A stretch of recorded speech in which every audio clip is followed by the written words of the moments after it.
हर हर महादेव। कहते हैं कि शुक्रवार प्रदोष का व्रत का विशेष महत्व है। इस दिन प्रदोष काल में भगवान शिव और माता पार्वती की आराधना करने से घर में सुख समृद्धि सौभाग्य और मनोकामनाओं की पूर्ति होती है। जो भक्त श्रद्धा और विश्वास के साथ शुक्रवार प्रदोष व्रत कथा का श्रवण करता है उसके जीवन में दुख दर्द दूर होते हैं और शिव पार्वती की कृपा सदैव बनी रहती है। तो आइए पूर्ण भक्ति और श्रद्धा के साथ सुनते हैं पावन शुक्रवार प्रदोष व्रत कथा, जो भगवान शिव की असीम महिमा और उनके भक्तों पर बरसने वाली कृपा का अद्भुत वर्णन करती है। तो बोलिए भगवान भोलेनाथ और माता पार्वती की जय।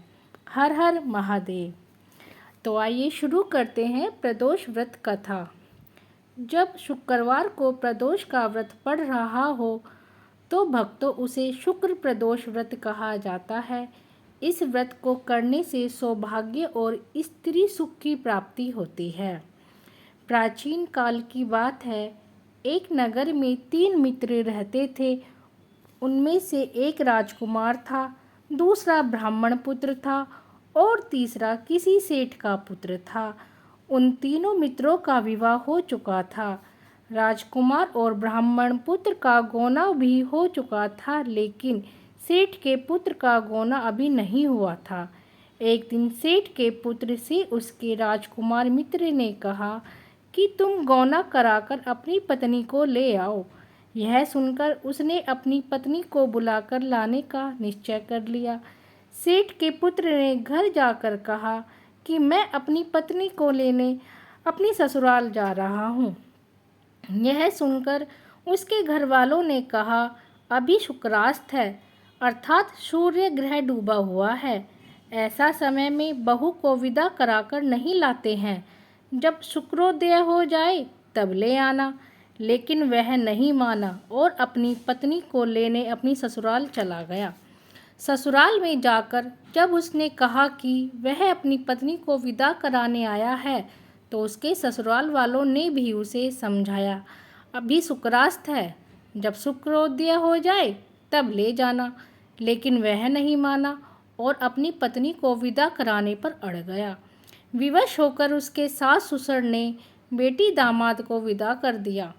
रास्ते में उसकी बैलगाड़ी का पहिया टूट गया और बैल की भी एक टांग टूट गई।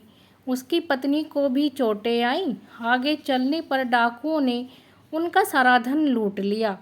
वह रोता पीटता घर पहुंचा। वहां पहुंचते ही उसे सांप ने डस लिया।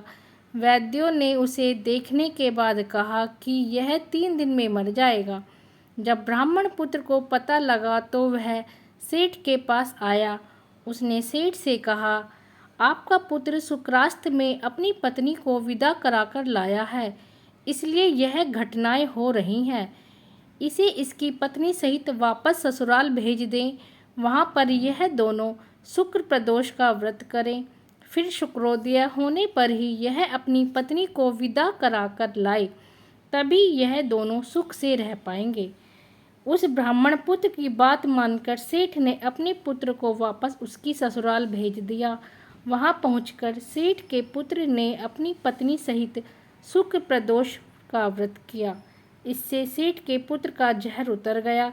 फिर शुक्रोदय होने पर सेठ का पुत्र अपनी पत्नी को विदा कराकर अपने घर ले आया। अब वह सुखपूर्वक रहने लगा। भोलेनाथ की यह पावन कथा यही पूर्ण होती है। जैसे भगवान शिव ने अपने भक्तों के सभी कष्ट दूर किए, वैसे ही वे आपके जीवन को भी सुख शांति और समृद्धि से भर दें। यदि आपने श्रद्धा से यह कथा सुनी है तो कमेंट में ओम नमः शिवाय अवश्य लिखें। ऐसी ही पावन व्रत कथाएं, भजन और धार्मिक कहानियाँ सुनने के लिए हमारे चैनल से जुड़े रहें। हर हर महादेव। जय भोलेनाथ।